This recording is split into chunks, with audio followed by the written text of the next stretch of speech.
పెట్టింది బాగా పెద్దది కిసులు కానీ మామూలుగా లేదు.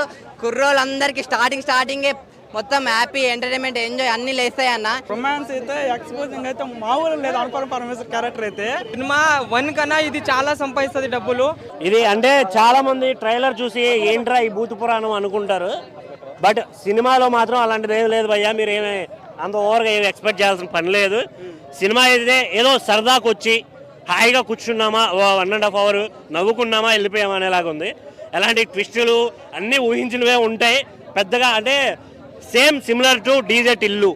ఆ సినిమా ఎలా అయితే మనం చూసామో ఇదే cinema same variation same story. కాకపోతే ఇక్కడ క్యారెక్టర్ మారింది, క్యారెక్టరైజేషన్ మారింది తప్ప నాకైతే సేమ్ అనిపించింది మొత్తం. ఇక్కడ వచ్చే పుల్లు పంచులు, ఆ కామెడీ అవి కొంచెం ఎంటర్టైన్ చేస్తాయి. ఆ సాంగ్స్ ఇవైతే చాలానే చాలా బాగా అనిపిస్తాయి సినిమాలో. నాకైతే స్టోరీ అంతా రొటీనే అనిపించింది, ఎక్కడ ఏం మారలేదు. బట్ ఈ వీళ్ళేసే పుల్లు పంచులు జోకులు మాత్రం కొంచెం నవ్విస్తాయి అనే ఫీలింగ్ అయితే వచ్చింది. ఏంటంటే స్టోరీ మీద కాన్సన్ట్రేషన్ పెట్టుంటే ఇంకా చాలా బాగుండేదని నా ఫీలింగ్.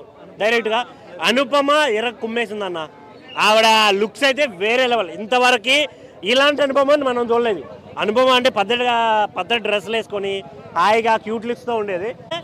మళ్ళీ ఫస్ట్కి వెళ్ళిపోయాను నేనైతే. చాలా బాగా అనిపించింది.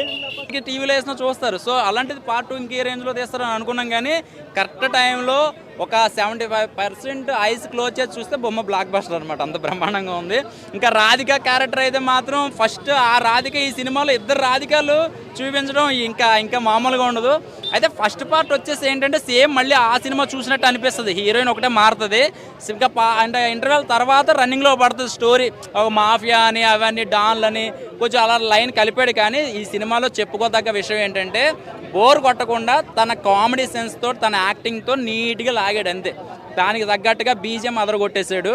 అండ్ అనుపమ అయితే మాత్రం చాలామందికి పెద్ద గుణపం నీకు దింపారు. నిజంగా అంత బ్రహ్మాండంగా దింపింది. అంటే మోసం అమ్మాయిలు ఎలా చేస్తారనేది సినిమాలో చూపించారు. సో ఇంకో చిన్న మెసేజ్ ఏంటంటే పెళ్లి కాకముందే తండ్రి అవ్వకూడదు, తల్లి అవ్వకూడదు.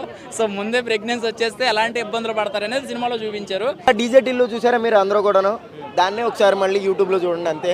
డీజే టిల్లు 2 కనిపించిపోద్ది అనమాట. అంటే దీంట్లో కొంచెం కామిక్, అంటే అంతకుముందు ప్రొడక్షన్ లెవెల్స్ తక్కువ, ఇప్పుడు ఎక్కువ అంతే. దాంట్లో థియరీలో ఏం మారలేదు. కానీ సినిమాలో కూడా అంటే కొంచెం ట్విస్ట్ దాంట్లో చాలా బాగుంటుంది. మ్యాజికల్ ఉంటుంది అనమాట. ఎంత అంటే కోర్టులో అరే ఎప్పుడురా ఇది అంటే ఆ ఫీలే బాగుంటుంది అనమాట. చాలా క్రియేటివ్గా ఉంటుంది.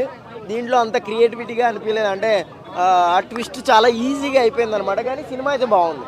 సినిమా 250 రూపాయలు ఖర్చు పెట్టుకుని వచ్చిన వాడికి హ్యాపీ అనిపిస్తుంది.